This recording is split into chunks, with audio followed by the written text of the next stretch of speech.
Bola Ahmed Tinubu entrenched corruption. He strengthened thugs and elevated them because he wanted to use them to win election. Yes, my people, as it dey hot, it don't happen. No, Peter Obi don't expose PDP and APC. I go play the video for now, but before then, my obedient family, just dey share this video and comment your opinion. If you know say you want make Peter Obi win and you not be enemy of this country, share this video. Yes, and now Nigeria, our eye don't open. Yes, before we don't know the good and bad of all these presidential candidates when they come for election. Now, when I watch what Tinubu do again, before I play the main video for now, Tinubu don't lose guard again. He don't commit another blunder. I'm gonna watch him. PDP is a tear umbrella. Tear umbrella. It's a tear umbrella. It's a tear umbrella. Umbrella. Yes, I don't watch him. I don't see him. And the main thing I like about this man Peter Obi be say, he say when I give him 4 years, if he not perform, we could not push him for Aso Rock. But when I wait, PDP and APC they don't spend past 23 years for that seat, and they see they seek to come enter that seat again. Una eye never open. Una no say they no go work again. Please, my beloved family, watch this video about Peter Obi. If you watch and you really know say this Peter Obi now God sent, nobody don't catch him concerning corruption. Nobody don't catch him. The man even come, he say if you not catch him about any corruption, make una pursue and say you go campaign again. But nobody don't think come and talk say wetin Peter Obi do. Now make I like this man Peter Obi. Now make I want me and vote for him. Make una watch the video. Please, after you watch him, comment your opinion and share the video, my beloved family. Bola Ahmed Tinubu entrenched corruption. He strengthened thugs and elevated them because he wanted to use them to win election, and he successfully did that. He has successfully done that so far. Atiku Abubakar openly admitted by himself on national TV that he became rich out of corruption by violating the constitution of the Federal Republic of Nigeria and the Civil Service Code, by engaging in private business while in public office. So you see, these two major candidates have entrenched themselves in corruption, and the only person who has been able to fight corruption so far has been Peter Obi. He fought corruption to a standstill. He did not do money politics to get into office, and when he got into office, he refused to be cowed by the state assembly to engage in corrupt practices. And when he refused, the state assembly went on trumped up charges to impeach him, and then he went to court and got his mandate back. And we saw what he did. He delivered. He delivered on health. He won the Bill and Melinda Gates Prize for health. He won federal government prize award for best infrastructure. He won the MDG Millennium Development Goals of the United Nations. He won it. He was number 1. In education, he brought Anambra State from number 27, number 28 to number 1. In security, the then Commissioner of Police commended him that during his tenure, because of his support, he was able to bring armed robbery and insecurity to 0 in a space of 3 to 4 years. Nobody has that record in Nigeria. And I mean nobody. Nobody. And at the end of the day, after doing all these wonderful things, he was able to leave money in office. He left money in office to the extent that even his fellow governors were now mocking and making jest of him. That here, somebody can leave money behind. And even now, you have the likes of a VP candidate of PDP in the person of Governor Ifeanyi Okowa coming to say, oh, you don't leave money when there are things that need to be done. And then he corrected him immediately and said, look, I left money after doing what needs to be done. So you see, this crop of politicians that have become so used to money politics in Nigeria, they have become so used to it. They don't understand anything about development. Their own is consumption, is to steal our money through projects. Look, when they tell you they are doing project, why are they really doing project? They are doing project to steal money. Go and check the contractors that are doing the projects for any of the state governors.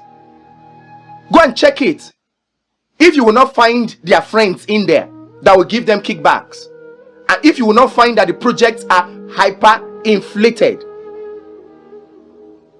if you will not find that the projects are hyper inflated, just so that they can get their so they can get their feedback, please, let's not miss this opportunity. It's an opportunity to get ourselves out of the trap, the web of money politics and the web of corruption.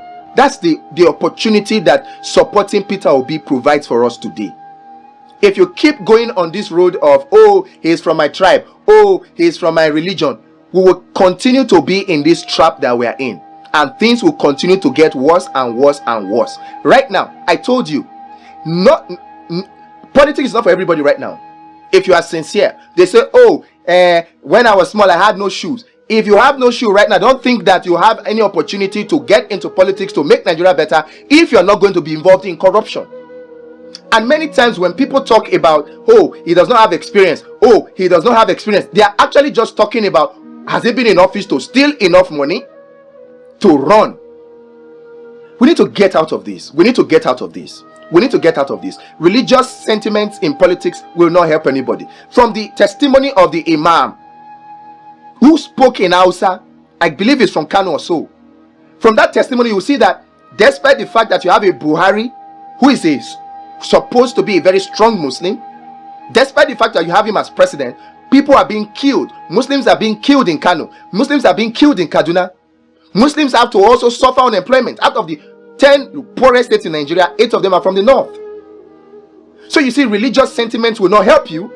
Tribal sentiments will not help you. In fact, if you talk tribal sentiments, I think, if you look at the trend so far, every tribe that has had their person in government as president benefited the least.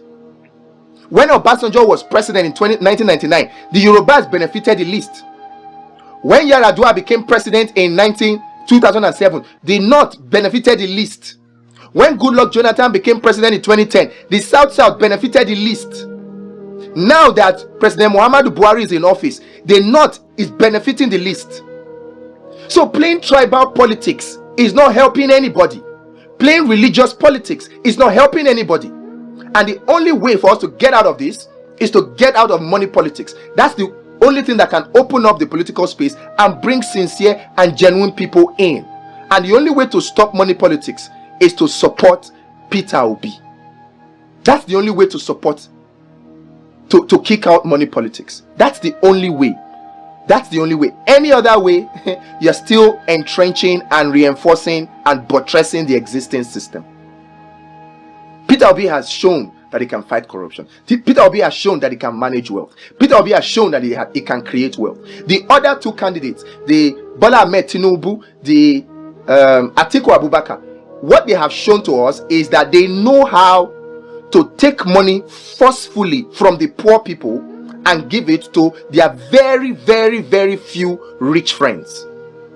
Tinubu has done it with Lagos. Tinubu has proved with Lagos that he knows how to collect money forcefully from the poor masses, poor Lagosians, and give it to his very, very few corrupt friends, corrupt rich friends. That's what he has done.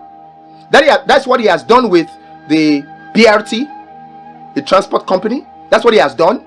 Because with the transport company, you take money from the poor. It is the poor that pay money for transport. Now, do rich people go on those transports?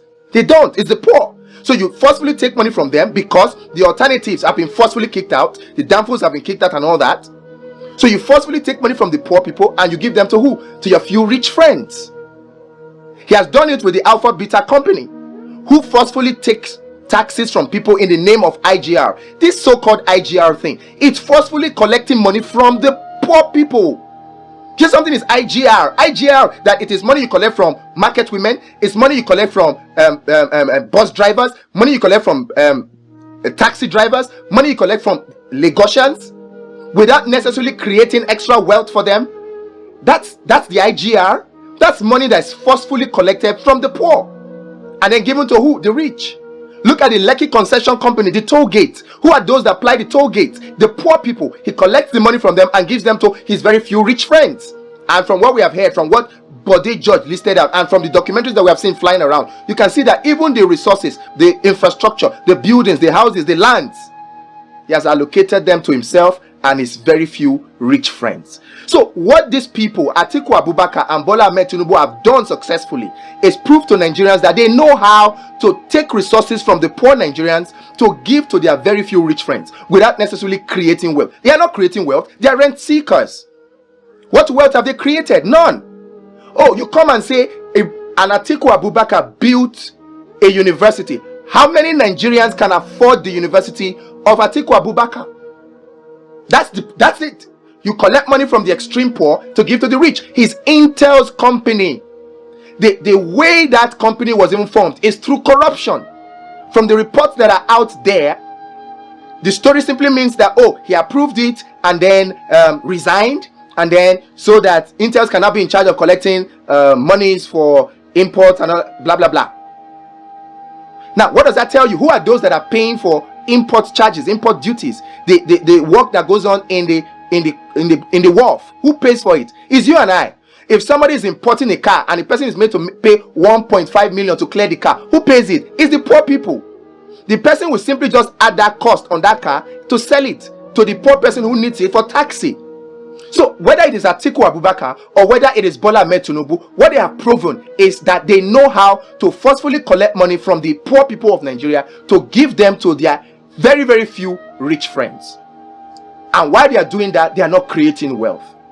They are not creating wealth. What will it have cost if you put the resources of Bola Ahmed Tinubu and you put the resources of Atiku Abubakar? They say Atiku Abubakar is worth about $2 billion US. They said Bola Ahmed Tinubu is worth about $4.8 billion. You put those two together and then you put their 12 rich friends, according to the SDP presidential candidate. They will build 2 refineries that will refine oil in Nigeria, that will create jobs, and we will not need to spend a dime on fuel subsidy. We will not need to import. We will save the hard currency, the foreign exchange that we spend on importing. We'll save all of that and our economy will grow. Between Atiku Abubakar and between Bola Tinubu, this can be done, but they have not done it because they're not wealth creators. They're just rent seekers who have mastered the art of using government powers to forcefully take monies from the poor persons, the poor Nigerians, and give them to their very, very few rich and corrupt friends. That's what they have proven. Between Atiku Abubakar and Bola Ahmed Tinubu, the two of them can come together, come up $1 billion US that is remaining to activate Ajaokuta Steel Company. And with Ajaokuta Steel Company activated, that's 10 million direct jobs. That's 10 million direct jobs for 66 million unemployed Nigerians. And you know what Ajaokuta Steel is to Nigeria? Ajaokuta Steel is at the heart of employment and enjoyment in Nigeria. You cannot fix security without buying guns, without buying cars, without buying weapons. And when you buy those things, you buy cars, you buy weapons, all those monies you spend, they are going out of Nigeria to those foreign countries. When you spend those money, what you're actually doing in saying you're fighting insecurity is you're actually empowering and enriching and creating more jobs over there in those countries while creating unemployment in Nigeria. That's what you're doing. The same thing goes for health. The same thing goes for agriculture. The same thing goes. So everything, even power, is dependent on Ajaokuta Steel. Now, between Atiku Abubakar and Bola Tinubu, they could have fixed it. But no, because they are not interested in creating wealth, because they are only interested in rent seeking, in enriching themselves, in forcefully collecting from the poor to give to their few very extremely rich friends, they don't do that. They continue to say, oh, we'll spend. Look, the only way out of this consumption mentality, which they have become so used to, is to kick out money politics. And to kick out money politics, we need to support Peter Obi. We need to support the Labour Party. Like I said, which of the workers right now in Nigeria, anybody that is working on any salary, which of them can afford the presidential nomination form of these big political parties, of APC and PDP? Which person working on the salary can? Nobody. Except you have been involved in corruption in one way or the other, you cannot. You cannot. And if you are legitimate, because there are legitimate people who can actually afford that money, and you come in, they'll frustrate you out. We have seen it happen many times. So the only way to help Nigeria to go forward is to kick out money politics. Is to kick out money politics. And to kick out money politics, you need to kick out APC and kick out PDP. You need to kick out Bola Ahmed Tinubu and kick out Atiku Abubakar. You need to support Peter Obi. Nigeria will be great again. Let's stop it there. We'll continue this session. We need to continue. We'll keep saying it. We'll not stop talking it. We'll keep talking until I come your way again. My name is Benedict Olomu. I am interested in a new Nigeria.